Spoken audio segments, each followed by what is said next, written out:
It's early. Huh? It's really early.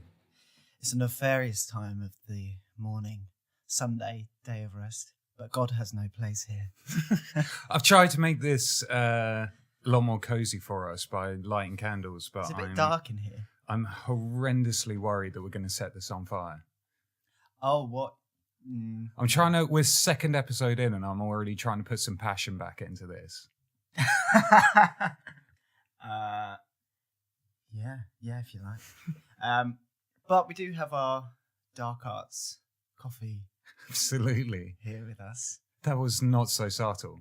Not nearly as subtle as this blend. No, for that sponsorship, if they want me to speak about them every 5 minutes, not even a subtle product placement, I'm willing to sell out. They're going to like have to that. pay the big bucks. Oh, they don't have to pay. I literally just want it in coffee.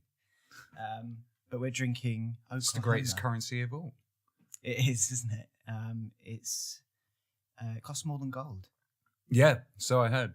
I did make that up, but No, I think it could has. assume that it could. No, I think it has the equivalent worth of not being far off from what gold is. And if that's the case, Dark Arts Coffee is a few bloody gold bars. Is the 24 karat gold. Yeah. But we're drinking Oklahoma, aren't we? And it's very delicious. I've got Sweet Prince at home. But you are the coffee aficionado. Have I actually brewed this correctly? Because I'm worried that it's a bit too weak. No, it's cleaner. Yeah, that's the difference. Because you usually cook it on a open flame with my mocha pot with your percolator. I just think it burns it. Yeah, I'm not discrediting your coffee fine. making. It's all right. But yeah, So just could be done better. A lie. All right. Oh, starting off strong then. So welcome back everyone to the Inferis podcast. This is a podcast all about heavy metal. My name is Matthew, and with me as always is my co-host, Mr. Tom Watson. And that Dark Arts coffee tastes really good. Yeah, how you been, Tom? I've been existing. Yeah? Yeah. Have you found a new lease on life since you started this podcast? A new one? Yeah. I'm trying to find a one. Are you getting recognised in the streets? No, and I'll tell you why. Because despite the fact that we haven't promoted the first episode properly yet, we did, within that closing segment, suggest that people have a look for us, Google search us, have a look on our Instagram, our Twitter account, which is, believe, non-existent. And no, I think I did. Absolutely no content on the Instagram page. Oh yeah, it exists in name only. We are following 50 accounts. We have 0 followers. Yeah, well, you got to get your foot in the door, haven't you? So. Yeah, getting a foot in the door to an empty room. Speaking of it, well, I feel like this podcast has enriched my life to some extent, which happened yesterday, but it also absolutely ruined it, and I hold you fully responsible. I'm really looking forward to this. I did have a bad day. So yesterday, I was in Premier Records shop, Crypt of the Wizard. Which is in Hackney. If anyone hasn't been there before, I strongly recommend you go. There's absolutely some amazing records down there. It's not only records, but they also sell Dark Arts coffee. Good. That's a nice handbrake turn into that. So whilst I was there, I did in fact pick up some Dark Arts coffee. But not only did I do that, but I also stumbled across a record from a band that we talked about last week. So if you haven't listened to the episode last week, I strongly insist that you do. So during my time there, I managed to find a Pestilence record. Oh, yeah? Which one? So it was Malleus Maleficarum, which is their first record. Yeah.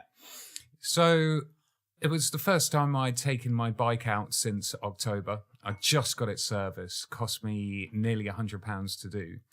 And as I was cycling back, the bag that held both the coffee and the record slipped down my arm, went into the spokes of my front wheel, and literally sent me over the top of my handlebars. How was the record? It was fine. Oh, good. That was genuinely Phew. the first thing that I checked was the record, because I would have been fucking pissed.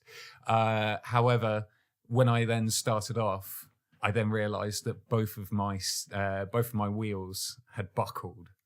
So the service was void. Null and void. Yeah. So I spent nearly £100 getting that up to scratch, and now I had to spend an extra £50 in order to get the wheels changed. So That's a sobering story, isn't it? I can imagine you just like hobbling back to the bike shop.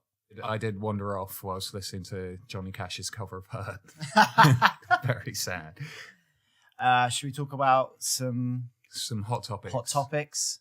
Yep. Hot takes and some hot topics. Yeah, let's do this. It's the news. Do you want to do yours first, or shall I start? No, you go. Okay. Have you heard about a death metal drummer called Jacob Lowenstein recently? I have no idea who that is. Okay, so he is the drummer for bands like Igni and Oblivion Dawn and Secularity. Still no idea. That's fine. You know, it's a metal podcast, but whatever. Fucking poser. So he's been charged with setting fire to 2 Mormon churches. Mormon churches? Mormon. Yeah. So not just your standard Christian fare. No, this is like the real deal. This is the postmodern church burnings of our time. Yeah, they probably have Wi-Fi and everything. But he's burnt one in Upper Riccarton and then one in Christchurch. Oh. Yeah. Right. So he was arrested and appeared in court via audio-visual link. He was probably busy. He was charged with 2 counts of arson and 1 of unlawfully taking a vehicle. The Daily Herald reported this. Within a weekend, it was last weekend, that 2 churches in Orem, Utah were also set ablaze by this 18-year-old called Gillian Nicole Robinson, who also wrote "Satan lives" on the door of at least one of the churches. Okay. They set alight. But apparently, it wasn't triggered by Satanism whatsoever. He said, "I felt like playing with fire because of my crazy life at home. This was not a hate crime." No, but it was fucking stupid. No, you can rebrand it whatever you want to rebrand it as. Yeah. So it looks like church burning is back in. It's in vogue. Yeah, it's trendy. Yeah. It's trending. It's like those Tash hag 90s platform shoes. They're back in. Buffaloes. Yeah. They are expensive. How much are they? In the hundreds. Fucking hell. Yeah. There's so many stupid like fashion statements that come and go, and none of them are cheap. And I assume obviously it's because they got a profit off it whilst they can, but I don't even have enough money to live. I mean, I'm not gonna cramp on your style or anything, Matt. I mean, I have been rocking the denim clothes. jacket since I was 16. Yeah, I know. Yeah, that thing is. I have one that's falling apart. It's the only piece of clothing that if I lost, I would be genuinely crushed. I mean, you're not a fashionista. No, have you seen me? Don't take a picture of me. Don't show these people how I live. Okay, so following that, we have the announcement that Tool are apparently releasing a new record. I don't know how genuine this is, because they've been suggesting that they're going to release a record for, well, I mean, the last record came out like 13 years ago, which was 10,000 Days, which, I don't know. Are you interested in hearing another Tool record? I am, but I wasn't the biggest fan of the last record. 10,000 Days. No, of what they called Perfect Circle. Perfect Circle. Yeah. Sorry. Let me just say it again so Fucking it sounds better. Yeah. I wasn't a biggest fan of a Perfect Circle's last record. It was a little bit too erratic, a little bit too animated, maybe. Okay. For me. But I am actually very intrigued to listen to a new Tool record. I think it would be silly to just ignore something like this. But I mean, everyone's been going on about this for ages. It's metal's real Chinese democracy, isn't it? The way that they announced this is they just updated a bunch of their cover photos on all their major social media websites, just with the tool logo with the Roman numerals MMXIX, which is 2019. Nice, well done. We're not the only ones who are impatient, because apparently he also feels that. About his impatience, he said, "It's a balance. You have to understand what has to be done. There are certain things you have to push and certain things you have to get through. Shoveling through the snow on the driveway so you can get to where you need to be. And then you go and enjoy a movie and relax with your friends. But I can't do that until we've put the work in." Which means nothing. I have no idea what he's trying to get at. He's still shoveling that snow. Yeah. Wow. So what it seems whilst it is supposed to be coming out in 2019, that apparently doesn't sound reassuring whatsoever. Well, he's spending ages writing nonsensical quotes. So my second piece is related to another band who kind of made their name in the early 2000s, which is Static X. Yeah, so and bizarrely cropped up last week as well. Yeah, they're making a resurgence.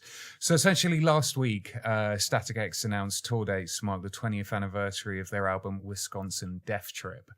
I don't think anyone had that in their calendar. So they posted a teaser for this tour, and it was quite contentious and came into quite a lot of flack from their fans, because it actually featured someone wearing a Wayne Static mask. Oh. So with hair included. with the crazy something about Mary hair.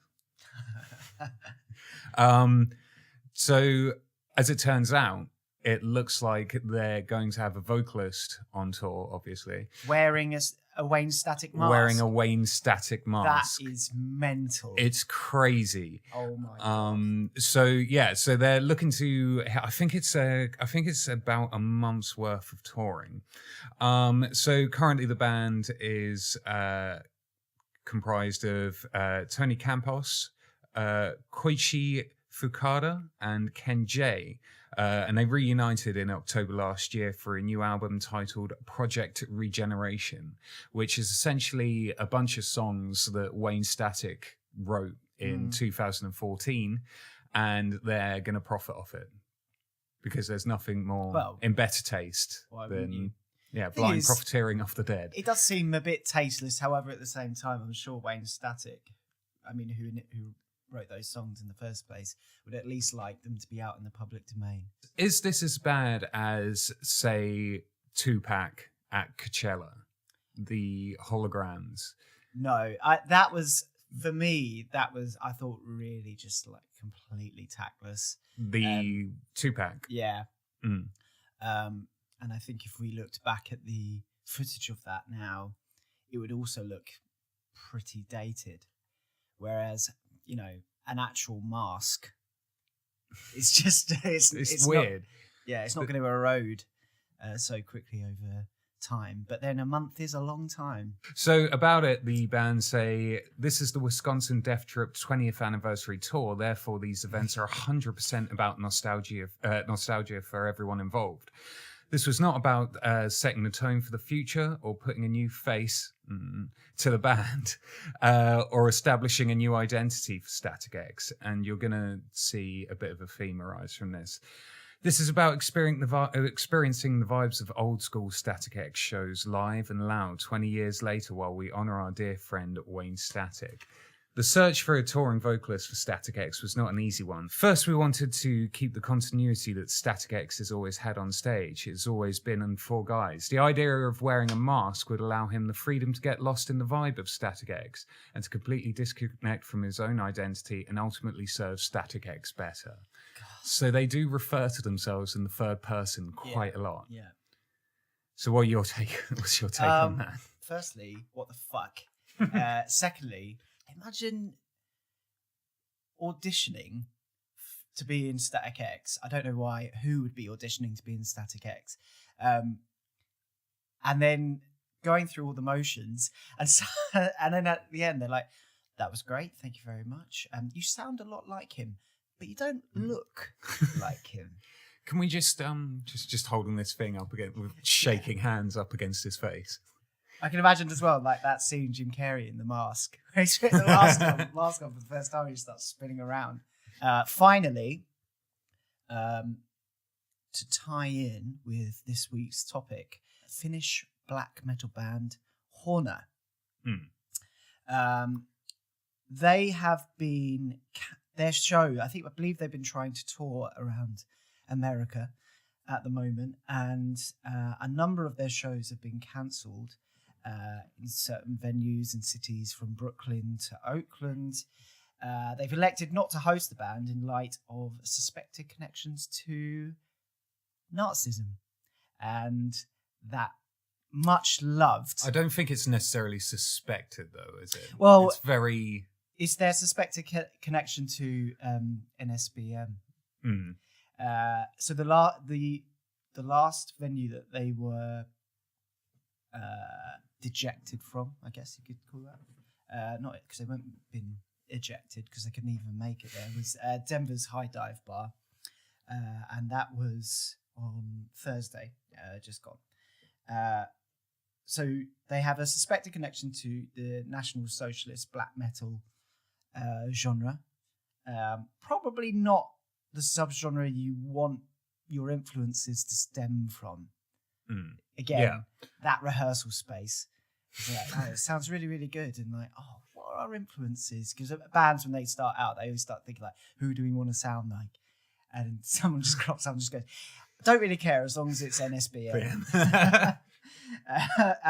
It's political philosophy within the black metal music that promotes Nazism or similar ideologies.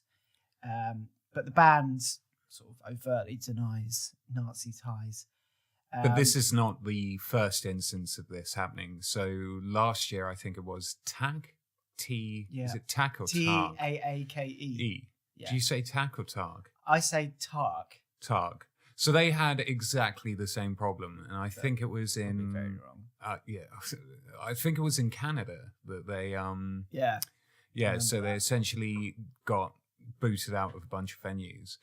And everyone is kind of just blaming Antifa, which is the anti-fascists. Yeah.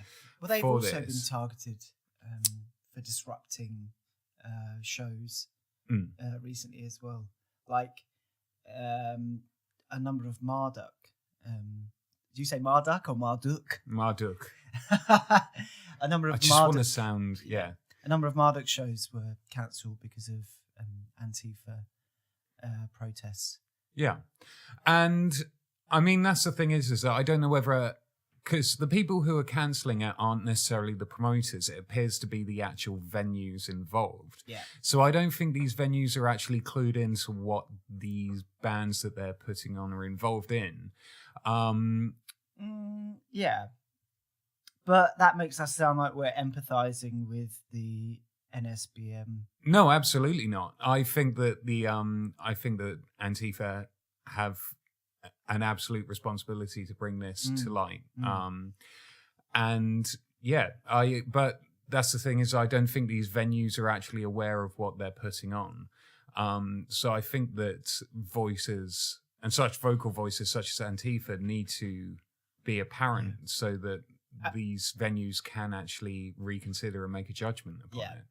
I definitely think it's a topic that we should probably look into further another time, which is the responsibility of the venue versus the promoter who brings in the audience and brings in the money. Yeah. And how much responsibility is divvied up between the artist, the promoter, and the venue. Yeah. But we'll save that for when we we can do a whole topic on NSBM and venues aside as well. And certainly not coming to the defense of Horner here either. I mean,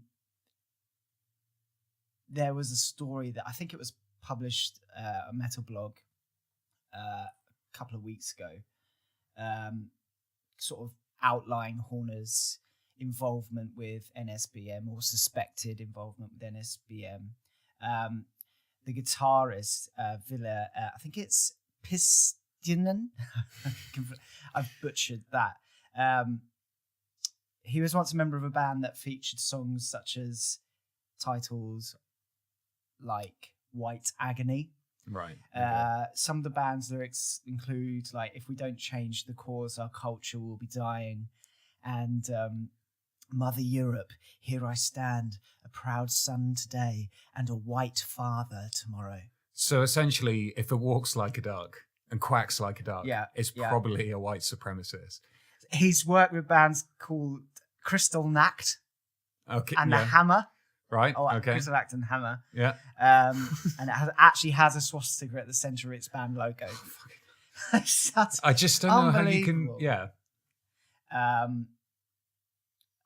Another band member of Horner, Jonas Åkerlund, who plays keyboard. You're really slamming your way through these names. Yeah. I'm literally just dragging my heels through the sludge. He's worked with a band called Peste Noire. Oh, the French band. Yeah. And they had that They album. are atrocious. Yeah, and they had that album called, I think it's called like Aryan Supremacy. Yeah. Or something and like not just visually and what they stand for, but their music is pretty fucking terrible. And Horner, in a Facebook post, denied any ties to Nazism. There you go. Well, if it's Facebook official, then... Exactly, yeah. Which segues perfectly into this week's topic. Well done. That was good. Right, so this week we are covering a little film which has been in production for quite some time and also has been on everyone's radar for quite some time. The film in question is a film called Lords of Chaos. How are we going to start with this absolute steamer? I don't know. Because it is such a wide topic to cover. And I think that when we spoke about this previously, we kind of didn't want to actually get much into the people involved in terms of the crime itself. The truth, the lies, and what actually happened. Yeah. So I think that we wanted to more cover just the production side of it. So we're going to miss out a lot of stuff. So don't crucify us like a mouse. Like a mouse. Yeah. Let's start with just a general opinion of not necessarily the film itself, but the idea of committing a story such as this to film. Well, jury's out, I think, with Lords of Chaos for me, which is perfect coming into a podcast where it's supposed to be addressing what we think of the film. I am currently undecided, and I'm hoping that this next hour or so that we're talking about it will clarify some of the vague, cryptic opinions I have of it. Like at the moment, as it stands, I'm undecided whether I think it is not a good or bad film, but whether it is worthy of the story. Do you think it needed to be told? Again, the story has been told in a manifest of ways over the past 30 years. And they all seem to tread a very similar line. So to commercialize it, which I think is the thing that I'm struggling with the most, is that it has such a widespread release, whereas something like the documentary, Until the Light Takes Us, was very well received, but it had quite a small distribution, and I think it was more so word of mouth, and people that were involved with the scene were able to watch that documentary. Not a huge theatrical release though, because no, it's not. I know it's a Vice production, so it's never going to have like the financial backing, even though Vice is like I think it's multi-million corporation. I appreciate it. I mean, it premiered at Sundance. It didn't premiere at Cannes or anything like that. But I do think that it is still a commercial film. It is appealing to a wider audience than, say, just for metal purists. And I think metal purists, for one, on average, are either indifferent or quite negative about the film itself. It's just everyone being incredibly precious over a band that have not been. I mean, they're not a Slayer, they're not a Metallica, they're not household name bands. And given the general mentality of black metal fans anyway, they're stepping on eggshells around these people. I don't think there's any way that they could have done this that would have appeased both. Not at all. I mean, both the fans and also critics.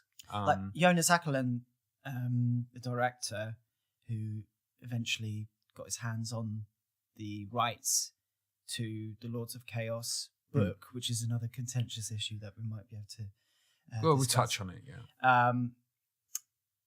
One of his main sticking points was that one of the main things that he spent quite a large chunk of money on was getting the clothes right, getting the right printed t-shirts, and they spent a lot of money on getting like original t-shirt designs and original merchandise from the early Norwegian black metal scene. And apparently for him, that was one of the things that he was desperate to get right.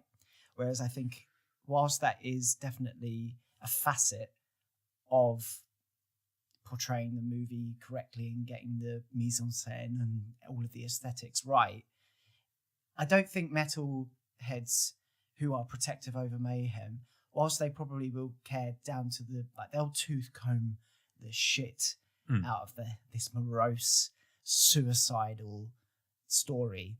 But I think they care more about the representation of the individuals involved and the bands and how they're represented, which the film ultimately doesn't concentrate on. No. And I think that's the main issue that a lot of people are going to find with it. This is the thing, and I think this is almost what, for me at least, makes this film worth it. So this is not really a film about metal. I don't find it to be particularly, like, the aspects of it that center around the music itself are not as interesting as it is the dynamics between the members involved. It is a coming of age story, and it is almost like a cautionary tale. And for me, if it had have just been, this music scene in the early 90s and late 80s, early 90s, and they're all crazy and blah and so on, I don't think that would have been nearly as interesting if it wasn't for the artistic liberties that they took with the story. Yeah. Because it's not, I mean, as they say at the beginning, it's based on truth, lies, and what actually happened. And giving that disclaimer right up front, they kind of wash their hands of any criticism. Yeah. Well, they don't, because they have been criticized thoroughly, both by people involved and fans of the music.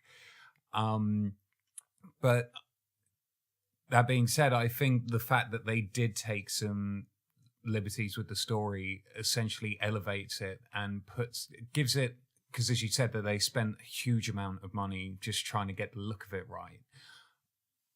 I don't think that would have flown if there wasn't some substance underneath it. I think the substance underneath of it, for me, again, whilst it isn't a Hollywood film, it's going to have a certain distribution to a mainstream audience. Humanizing this event to the degree that they do, I think is a little bit... is it insidious? There's a couple of bits that I think are quite cheap. So I mean, there's one character in particular, and it's a shame that she's the only female character in the film. Although in those days, the black metal scene was an absolute boys' club. I mean, it still is an absolute boys' club. Yeah, look at us.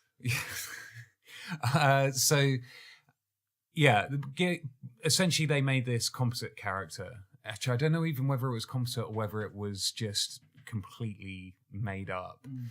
But they use this character essentially as a prop to give some growth. She's a narrative tool. She doesn't have any characteristics to speak of whatsoever.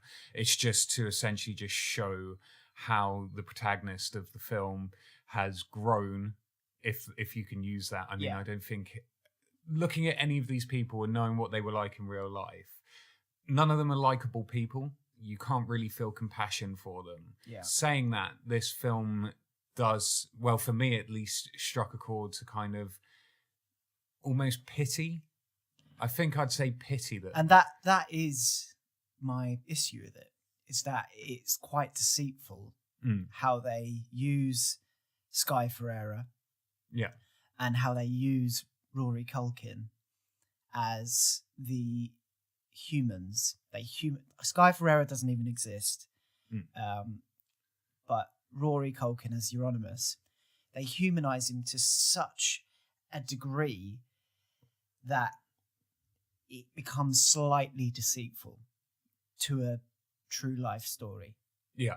And I understand entirely why they had to do it. Yeah. Because they had to make a movie out of it. And if they didn't do that, it would literally just be a paint by numbers true crime story. Well, as much truth as what we can assume. And that's my point, is like, was there any way of getting their foot in order to tell this story otherwise? And if not, then should they have told the story at all? And don't get me wrong, there are aspects of the casting and there are aspects of the acting in general that... I know someone who has a problem with some of the casting. Well, yeah, I actually do have I've got a few issues with who was casted and why. Yeah. But I think one of the things that the movie does... You're not on the same page as Varg then? No. One of the things I think the movie does really, really well is its depiction of these individuals as pathetic, imbecilic children. Yeah. Children and that's, I think, even though they use the actors involved were, I think that they're 28, 20, around the 30-year-old age. But the majority of when this was going on at the time, I think, like, Varg, who's one of the main characters of the film, he was between the ages of like 16 to 19 when the events actually occurred, which is so young. It's like they were playing. Yeah. And if you see the trial footage of Varg, I mean, he looks so young. Yeah. And it's almost to the extent where he doesn't even appreciate how severe the crime that he's committed is. I don't think he does. I don't even think he does now. No. Because the way that he talks about it, no, I don't. Yeah, because he gets like millions of hits every blog post that he posts up on, what's the name of his YouTube channel? Thulian Perspective or something? Yeah, is it pronounced Thulian? Thulian Perspective? Yeah, something like that. I mean, he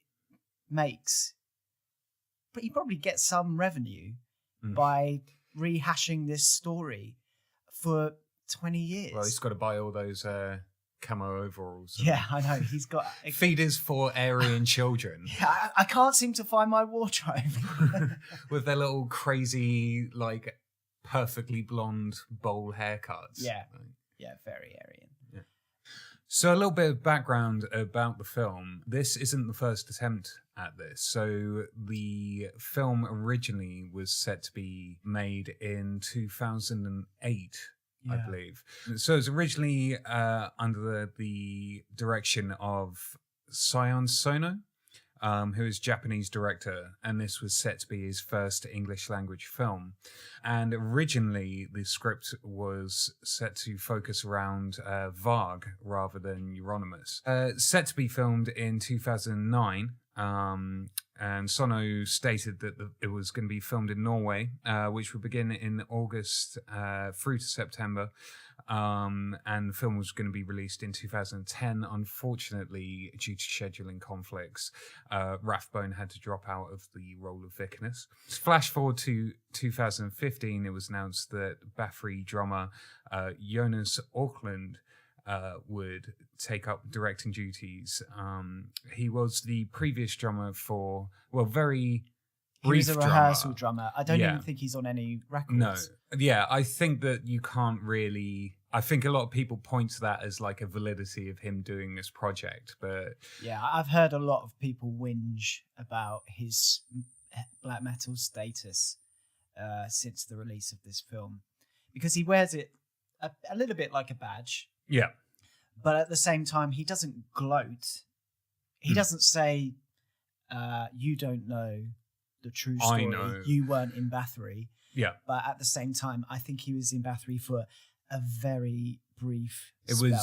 It was 83 to 84. So it was really, really brief. I don't think it was even a full 12 months. No.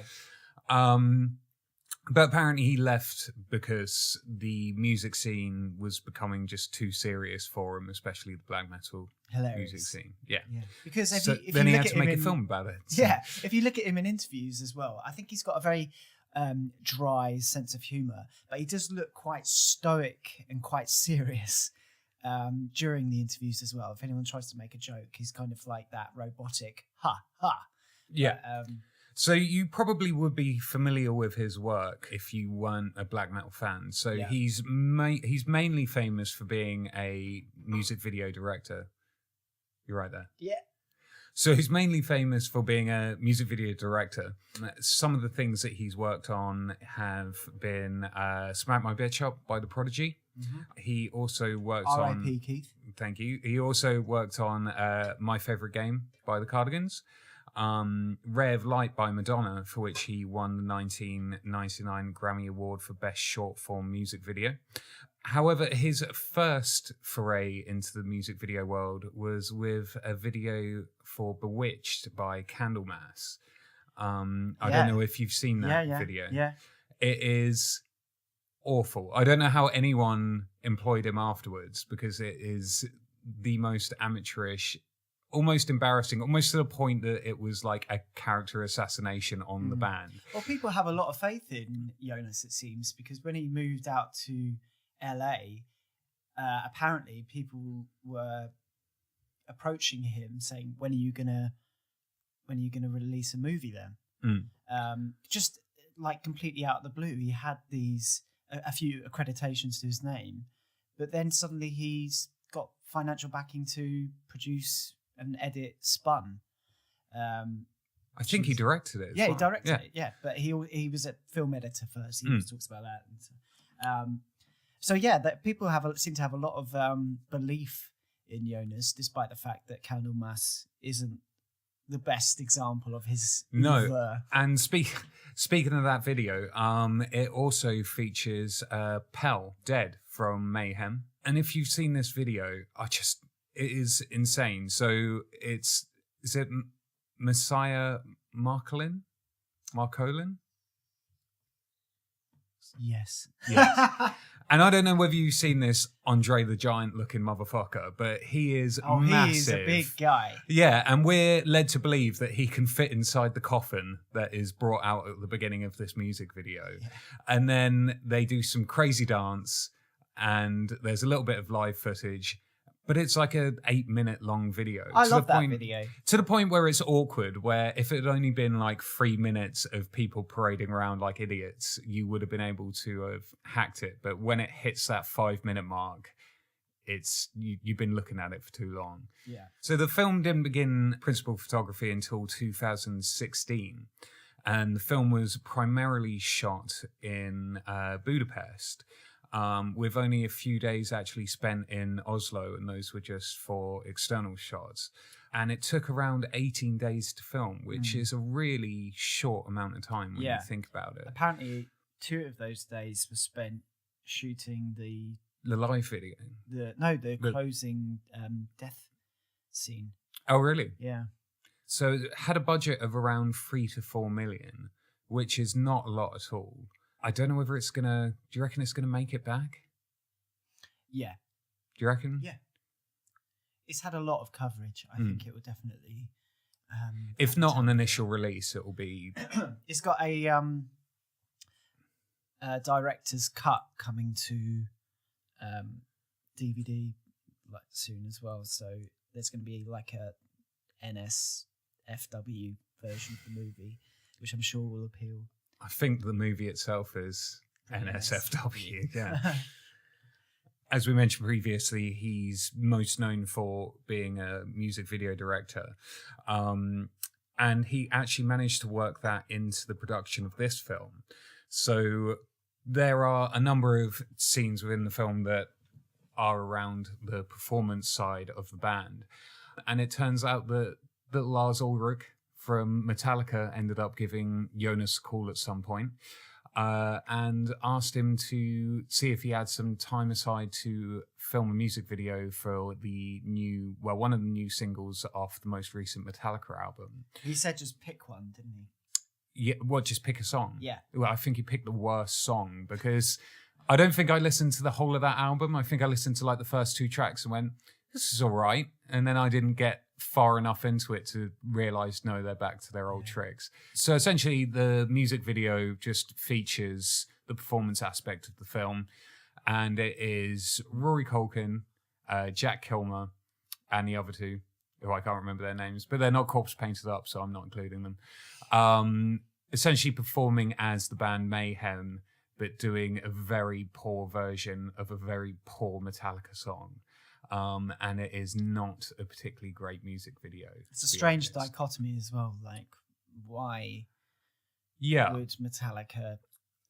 Whilst they didn't request anything and it was up to Jonas to come up with some kind of treatment, and obviously he, due to filming Lords of Chaos and dedication towards that, he obviously couldn't construct any other story other than what he was working on at the time, which was Lords of Chaos.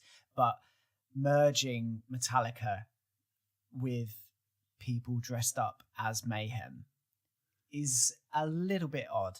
Yeah. So, as mentioned, it was filmed in 2016. This music video was also released in 2016 to coincide with the new Metallica record. And having read and listened to a couple of interviews with Rory Culkin, he seems to think that that's a bit of a shame that they couldn't either get the film out quicker or that this music video didn't come out later, so that way they could have cross-promoted it. But to be honest, I completely forgot that this music video existed until it was brought up. And if anything, I think the film benefits from not having that attachment to this music video, because I think it would probably lessen the impact of this story. It seems slightly cheap. Yeah. Should we talk about the music involved in the film, included in the film? Yeah, there's a number of people who say that absolutely everyone from this era of black metal absolutely detests and despises the idea of this film. As far as I'm aware, the majority of the people who have been mentioned that say they have not allowed the rights to their music have indeed not allowed the rights to their music. However, Mayhem themselves have signed off on it, and their music is present in the film during the live and also in the credits. But they're not original recordings. No. It was a note identical. They were note identical covers by a band called was it Malparados? Something like that. And when Rory Culkin is practicing with the early genesis of Mayhem in the movie, when they're practicing, Mayhem actually had to, I think Mayhem it was either Malparados or Mayhem themselves had to re-record performances to sound worse than what it was, in order for it to sound as though they were rehearsing and practicing and building upon their craft. And I just find that hilarious. Like a genre of music which is based around sounding intentionally bad. You then have to go back for a commercial movie to make something that sounds even worse than that. It's like the reverse polishing a turd, isn't it? Shitting on a turd. Turd. Other music in the movie includes Tormentor, Grotesque. Tormentor, which is Attila's Yeah. other band. Yeah. Is it Sacrophagio or Sacrophago?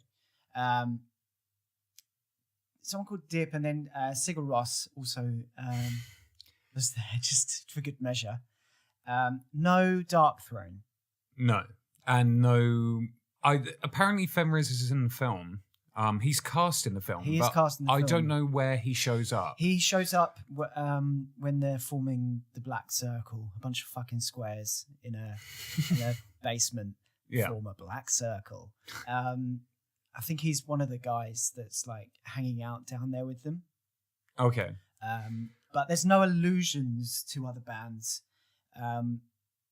despite Faust's presence throughout the film, which was required. But I think someone wears an Emperor t-shirt. But other than that, there's no Emperor in the film. I was wondering whether that was like a conscious decision due to legal issues with Faust and with Emperor, but can't really confirm that. On a side note, I have a very interesting fact about one of the church burning scenes. There are multiple church burning scenes within the movie, but one in particular, they constructed a makeshift model of one of the churches that was burnt down by Varg, assumedly burnt down, definitely burnt down by Varg. And I believe Euronymous was present as well. One of the model churches that they constructed was about 30 meters, in height. So it was still quite a large structure. And during filming, the sole intention of this building this church was to burn it down. And they obviously had to film it from multiple angles, and they had to ensure that it would stay alight for long enough whilst they were filming it. And they couldn't afford wood to put inside of the fake church. They couldn't afford wood. Apparently, they couldn't afford wood. That's not a particularly they could afford to build resource. They could afford to build a model church almost to size, but they couldn't afford wood. So what they did was, during the production of this movie, Jonas got in contact with director Ridley Scott. Oh, really? Yeah, who had just wrapped up Blade Runner 2, and close to where they were filming, I believe there was like a lockup of sets and set designs and all these like this memorabilia from movies, and one of them was Blade Runner 2. And apparently Jonas got permission to take some Blade Runner 2 sets to fill inside the church, and he burnt down Blade Runner 2 sets for the scene that you see where the church is. So they took everything wooden from Blade Runner 2049. Yep. Including Ryan Gosling's acting. Oh, yeah. And chucked it in the church and burned it down. Yeah. And apparently they wanted it to obviously sustain like an ongoing flame for long enough to shoot it. Apparently it went up like instantly, and they literally had like only a couple of minutes to film the entire thing because it was so ferocious. But it is very well done, and it is very striking. I mean, the majority of those scenes all appear on the adverts and on the posters, and it's still quite arresting now, isn't it? Yeah, absolutely. And I can only imagine what it must have been like at that point when you were in Norway in the early 90s. Yeah. But they did do, because as we mentioned, it was mainly filmed in Budapest, but quite a lot of the externals were shot in Oslo. And I know that they did actually go to the Helvete record shop that Euronymous owned just before his death, which I believe now is a pet shop. Yeah, I thought it was a cafe or something. But... Yeah, no, it's a pet shop, and there is a record store next door, apparently. But if you go downstairs into the original Helvete record shop, it is pretty much left untouched. Yeah. From what it was when Euronymous owned it, and his throne is there. So you've got Euronymous' little throne, and also apparently there's still a set of dumbbells and a bench press, because apparently Euronymous was trying to get ripped towards the end of his life. Really? Yeah. Fucking hell. He wanted abs that could stop a knife. That is amazing. Speaking of abs, Rory Culkin. Where's this going? Speaking of abs, Rory Culkin gets his kit off quite a lot. He gets his kit off quite a lot throughout this entire film. Yeah. Which I don't think was reported at the time. Well, apparently he had to get in really good shape for this film, which, if he was method acting, I don't think that that's necessarily the route that you wanted to go down, because I think Euronymous... Yeah, concentrate on the porn tash, maybe. which does make an appearance. It does. A very brief appearance. Yeah. Because I thought he had that throughout the majority of his later years, but... Later years being what, like 20? So what's your impression of the casting in light of the true nature of these people?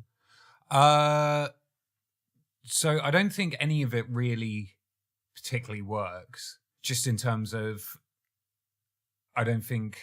Well, I mean, it's difficult because there's so little documented about Euronymous in terms of him actually as a person, the way that he conducted himself day to day. It's the opinions of people that knew him, yeah, which could always be contrary or could be biased. So you're never going to have a true depiction of someone such as Euronymous. No, but I think probably the one that everyone talks about and everyone refers to is Emory Cohen, who plays Varg in the film, as the only, I guess he's kind of the most vocal, out of the people who make an appearance in this film, he's the only one who is still as vocal now as he was then. One would say even more so, given his YouTube channel. So a lot of the criticism that has been lodged towards him is his appearance, but not only his appearance, but his ethnicity, which I absolutely love. I really enjoyed this choice, and it does wholly seem quite spiteful towards Varg. Do you think it is? Do you think it was a trigger? In what way? For Varg, so do you think Jonas... I think that seems a bit racist in itself to purposely recruit Emory just to piss off Varg. Well, I don't know. I feel that the way that Emory Cohen has portrayed him, I feel that he was probably in on it, and I think that he knew that Varg, A, wasn't going to enjoy the fact that this film existed in the first place, but B, was going to be livid at the fact that a Jewish actor is playing Varg. So, and according to Varg, an overweight Jewish actor. Yeah, and I mean, I think that is something that needs to be brought up, is the majority of these characters in this film, they're not nice people. They're racist, they're homophobic, they're sexists. This is the problem that I am faced with Lords of Chaos in general, is that it is exactly that. these people, IRL, are racist, homophobic, bigoted, prejudiced people, criminals as well. And I think as we've expressed, what the cast does pretty well, and what the script sort of outlines pretty well, is that they were children. But again, it's the humanization. Whether they deserve it. Yeah, so I think Rory, Emory Cohen, both of those actors, the lead roles, whilst they do really ante up Varg's sort of racist ideologies, which he sort of denies in his YouTube videos as well. While spouting racist ideologies. Yeah. I think Rory's depiction of Euronymous is almost too human, because we have to accept that Euronymous was also a criminal. Yeah. And there are certain accounts that outline his own bigotry, his own sexism towards women. So I think the movie sheens over that with quite some margin with those two actors. I mean, quite a lot of the film is played for laughs as well, which is something I don't think we've brought up, because when I went into this, so I went to see this at the Rio Cinema in Dalston, which had a introduction by Thurston Moore of the Sonic Youth fame.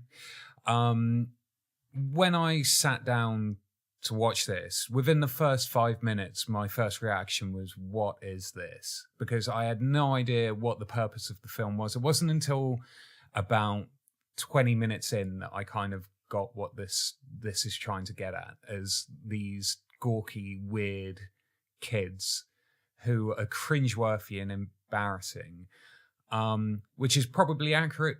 People were probably incredibly intimidated by them, you know, roaming the streets of Oslo, but also taking a look from a further perspective, you do just see it as incredibly childish and incredibly embarrassing. And I think the humor works, whilst it might seem a little bit uncomfortable, because it is like, it's gallows humor. It's like Onyx Black comedy. And ultimately leads to a form of tragedy. I do think the comedy does help ease the audience's consumption of horrific acts. It essentially informs the ending and ups the tragedy at the end of it. I do think the whole movie is quite cynical. The humor comes out as quite cynical, and it's like a sort of like the gross spectacle of rare performance scenes, or like the conspiring of criminal acts. It's like totally made a mockery of, and it's sort of constantly taken down by shadowing these moments with satire. Sort of like, these are demonic people, but they bloody hanker a kebab. Do you know what I mean? Like, it's those moments where they're taken away from things, or when Varg's in the car and he's talking to Euronymous, and he's talking about the recordings, and then he looks quite sincerely into Euronymous' eyes, quite menacingly, and suddenly says, "My mum will pay for it." Yeah, like things like that, because these were rich middle class kids, and that's what they're trying to highlight. But also, it comes across as hilarious because they're supposed to be presenting themselves as these evil creatures that are outside of society, but they have a very healthy family life. Yeah, it is probably one of the most angsty, like teen angst films that I've watched. But I think something that has really annoyed quite a lot of fans is the fact that it takes something that people hold so dearly and essentially just demystifies it. So, and that was what I got from the beginning. Is I was like, what is going on here? I was expecting to see, Norse valleys and hills and have a real atmosphere to this film. And it's not like that at all. And I think that has annoyed a lot of people at the fact that it's essentially shown these middle-class children as exactly what they are. Yeah. I think one of the... the thing is, despite that, I still feel no empathy for any of them. The only character I empathise for is Sky Ferreira, and she doesn't even exist. Yeah. Yeah. Well, I'd probably say Dead. Jack Kilmer playing Dead. Because he was obviously someone who had a lot of issues. And that's one other thing that needs to be brought up about this film is some of the content of it is very strong. And it is played in a very matter-of-fact way. I mean, I can watch horror films of people getting mutilated for hours and not be affected by it. But there are a few scenes of self-harm, of suicide and murder, which is incredibly grueling. And I can imagine it would be very difficult for someone of that disposition to watch. Jack Kilmer prepared for the role as much as you can for But he was a metalhead. Dead. He was a metalhead to begin with, wasn't he? Claimed metalhead. Okay. I'm not gonna nitpick his choices, like his interest in metal at all. If he's a metal fan, he's a metal fan. That's great. But apparently he prepared for the role by hanging out with Dead's brother. And he said it was like quite an emotional experience, and he was apparently given Dead's clothes. The stage clothes that he buries. Just like a bunch of clothes that were hanging out, because when he went to, I don't know what Dead's brother's name is, unfortunately. But yeah, he was given just like a handful of his clothes probably to utilize in the film, and he was also given a pair of moth-eaten jeans that had doodles all over them, and apparently they were too delicate to use in the film. So Åkerlund just made a replica pair that you see there. And the way how he tried to get into Dead's mindset was apparently he bought knives from a gypsy in Budapest. It's about as method as you can go for a character like Dead, really. Yeah. So it obviously has some kind of sign-off from the family. Like, they weren't sensitive about... Well, Åkerlund, I think, got in touch with Euronymous and Dead's family first and foremost, and then got in touch with Mayhem. Yeah. Like Necrobutcher. So, apparently on the day of Dead's suicide scene,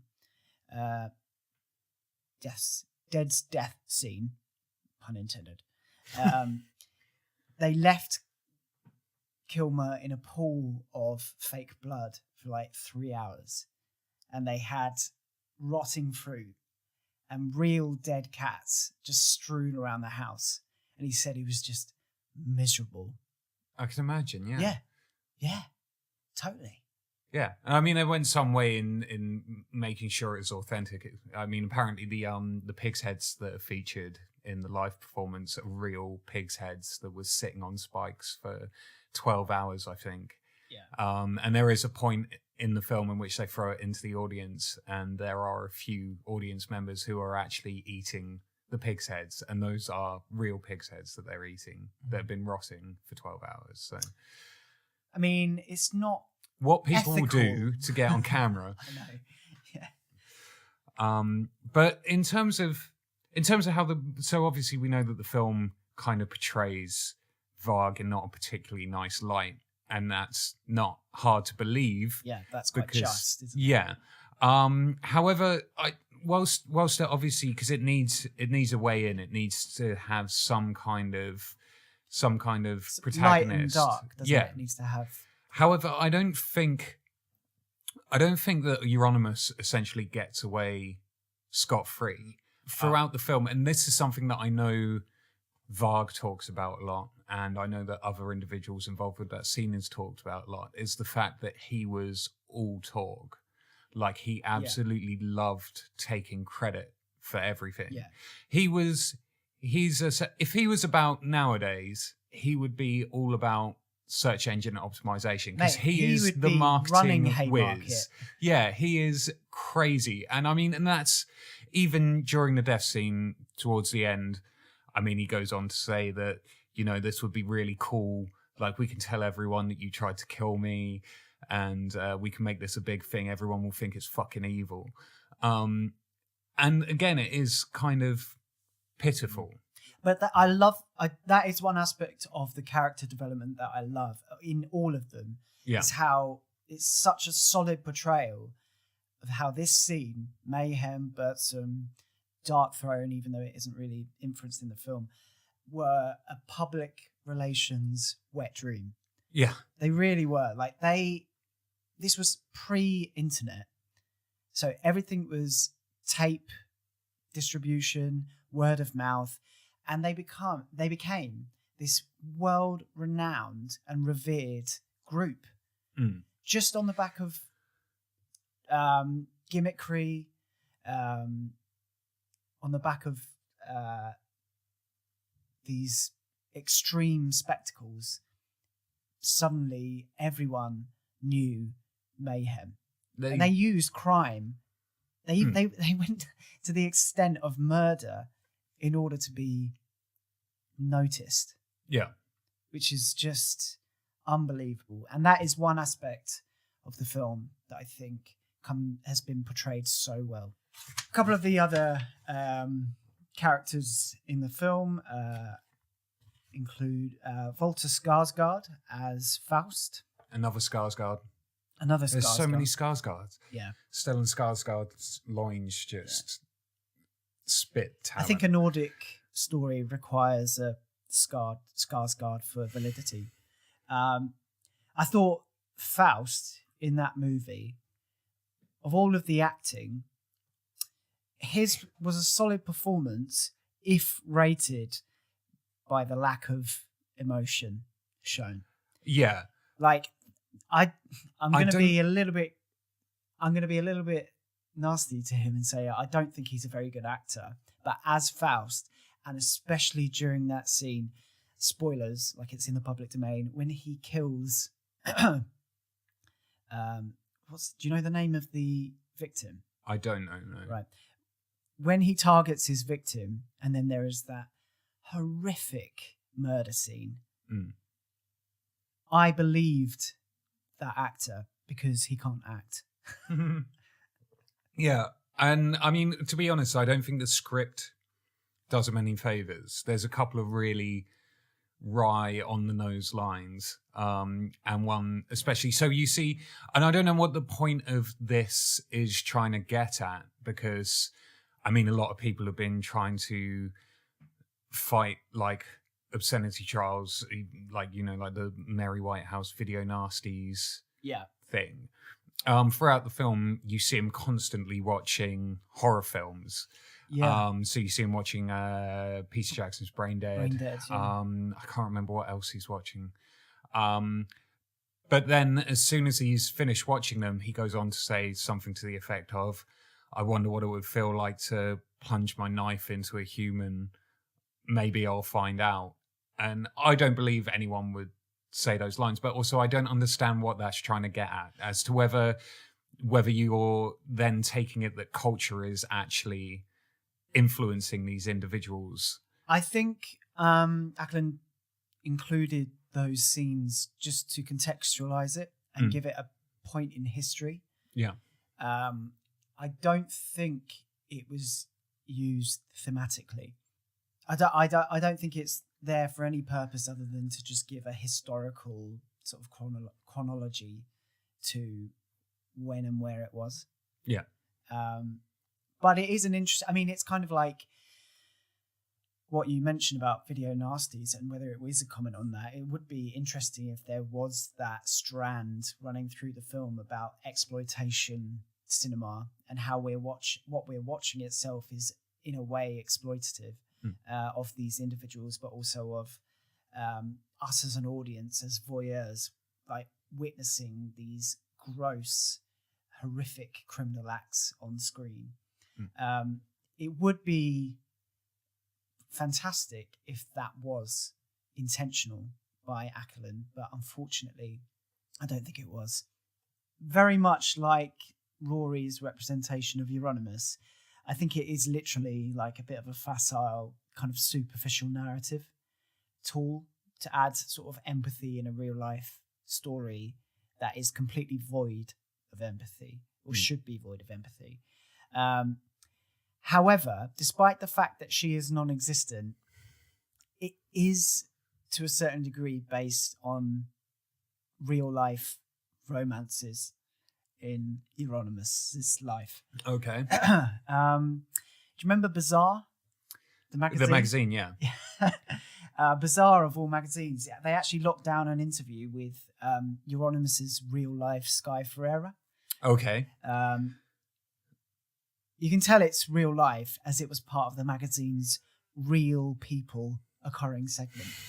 So Real People? It's called Real People. Okay. This is a real person. Well, what were they covering anonymous. The rest of the time? Yeah. One of the pull quotes for the article was, "I was Satan's sex toy." Nice. And she outlines the relationship that she had with Euronymous. I think she's a British girl. I think she was about 16 or 17. Oh, shit. When she met Euronymous. And then, I mean, whether this story is true at all is, I mean, the source is quite questionable. Yeah. But apparently she moved out to Norway to live with Euronymous, and she said that he was quite a nice chap at times. At times? Yeah. Euronymous is just like committing suicide in his grave as we speak. Oh, he was actually quite a nice chap. Well, if you wore those Valley Girl crop tops like he does, then... yeah. Apparently, she used to call him Austin. Austin. Yeah. Are we going to have a run at his name properly? It's Oyston, isn't it? Yeah. So he said, I used to call him Austin. So yeah, it was like, oh, he was really nice. But then obviously his friend would murder him a couple of months later. She said when she moved to Norway, things got darker almost immediately. Probably left around April time. Should have waited for midnight sun season. One of the interactions that she had, the real life Sky Ferreira, the girlfriend of Euronymous, one of the interactions. This is all getting very confusing I know. now. Yeah, like the real life Sky Ferreira. The real life Ferreira. Sky Ferreira, Is that as in Sky the real Ferreira? girlfriend of Euronymous. One of the interactions that she had with Varg, who apparently she didn't really get on with particularly well. Varg suggested that she dye her hair blonde because nationalists like their girls au naturel, don't they? Apparently, she had black hair at the time. Oh, okay.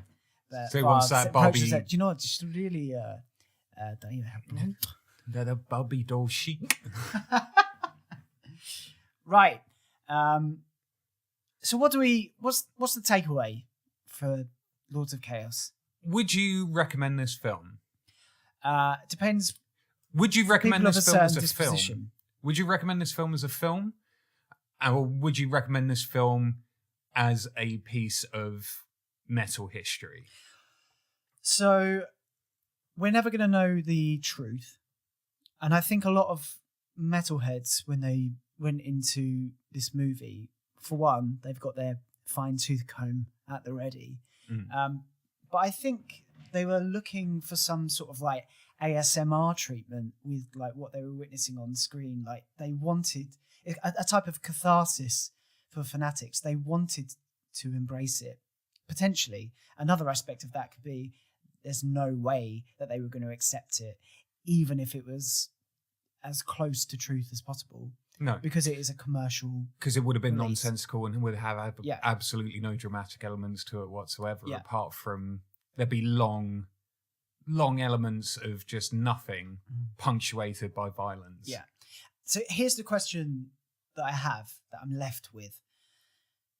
how much of this movie's construction is intended to torment or ridicule either the sort of overzealous earnestness of black metal or like the commercialization of the scene. Like how much of it is there to prod at it and how much of it is to demonize the individuals? Is this a targeted attack from Jonas?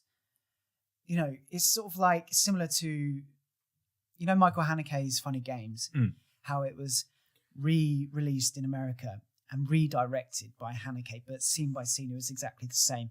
And it was as a form of sort of penance for extreme terror. It was like saying, look at these evil people and look at yourself for watching this. Is he commenting on that?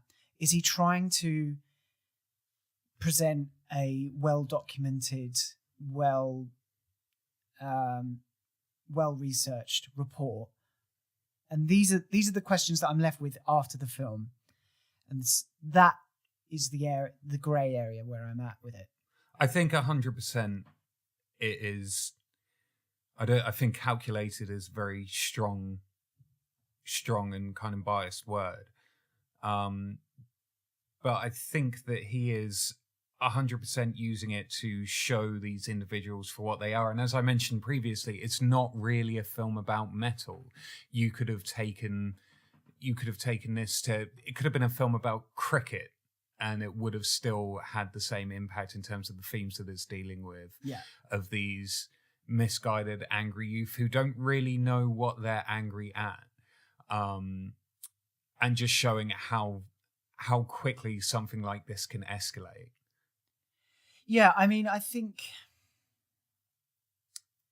don't think it's merely a sort of get out of jail a reformed nationalist card wavering situation for a gang of confused children. I don't think that's his intention for the movie. I think it potentially aims to be a little bit more offensive than that, because there's no real pathos to this movie, even following Euronymous' death. Like, I feel no pity, like I said, other than for Sky Ferreira, who doesn't even exist. I think Åkerlund is sort of trying to convey a pathetic syndrome within emasculated alpha men. It's the gang mentality, isn't it? It's like as a pandemic.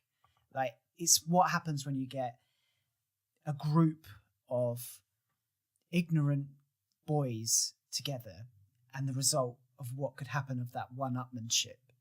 And that, for me, is the best part of the movie. It's the other parts that I'm still struggling to come to some kind of finality with. It's sort of like the viral nature of masculine competitiveness is what the movie does really well. What it doesn't do really well is further highlight the individual's evil, almost inherently evil nature in real life. But we're not the only ones who had an opinion on this film. The most notable person who's objected to this film is Varg, of course. Shock. Yeah, shock horror. Actual horror. However, there has been a bit of a movement in the UK to have this film banned. There was a church group that campaigned to have this film banned. Apparently, they don't find the funny side of suicide and murder. So Simon Calvert, deputy director of the Christian Institute, said he was surprised that the film had not been banned given the recent discussion about self-harm. He said, in the current climate of concern over self-harm and suicide, you would have thought that there would have been more consideration of the risk that vulnerable people might imitate what they see, which for me makes me think that he has absolutely no idea about depression and suicide. I don't think that, and this is another thing, and this is also brought up by the BBFC, in which they said that it contains strong bloody violence, gore and suicide, but they said that it did not glamorize self-harm, which I think is another big thing if we're talking about imitating people. Like, these are not people that you want to align yourself with. some of those scenes are very difficult to watch. And I don't know whether you could say that they were done tastefully, but they were done very well. Done very well. Apparently they used prosthetics and pumps. Yeah, so it's all and it's real. very visceral. And I think that they did it in the best possible way that they could have done it. Yeah. I don't think you would...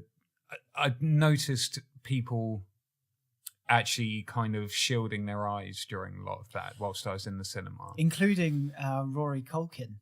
Oh, really? During the Sundance premiere, apparently he was physically shaken by witnessing himself be murdered on screen, and he had to be consoled by cast members after the movie. Wow. Yeah.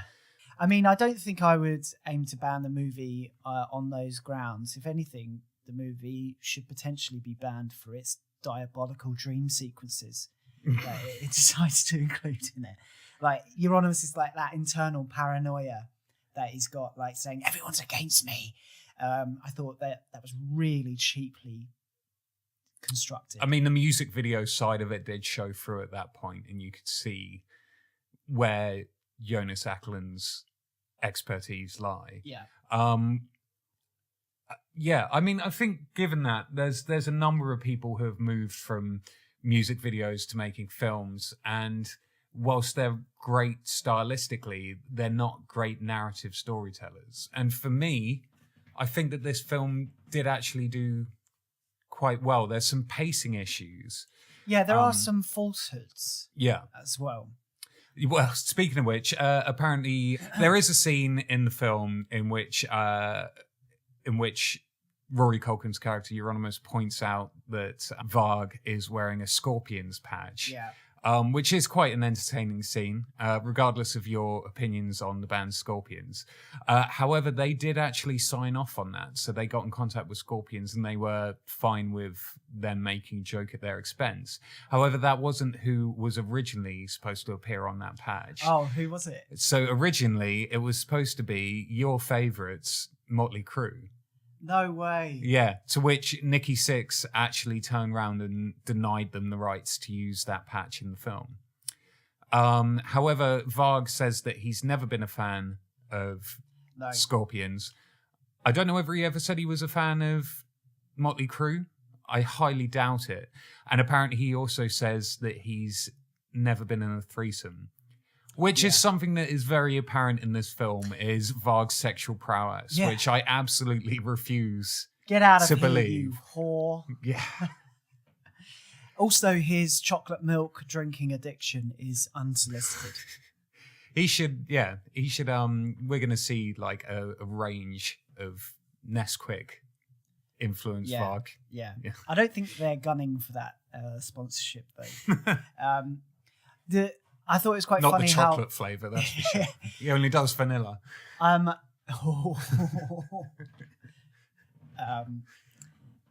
think it was kind of funny how they introduced Varg to the Black Circle, as it were, as well. Being at the kebab shop. Whereas the real life story was that he was already writing to Euronymous and in touch with Mayhem. He was already in Old Funeral, which ultimately became Immortal down the line. But instead, they introduced him as this feeble-minded outsider that wants in. And I think that would really get under Varg's skin.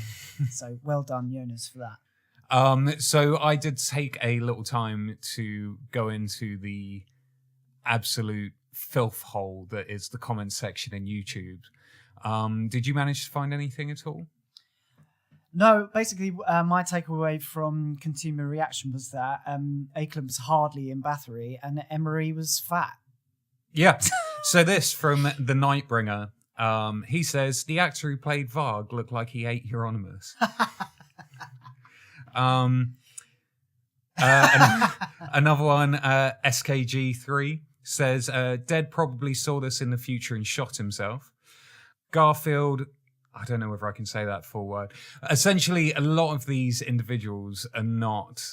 Keep them coming. Yeah.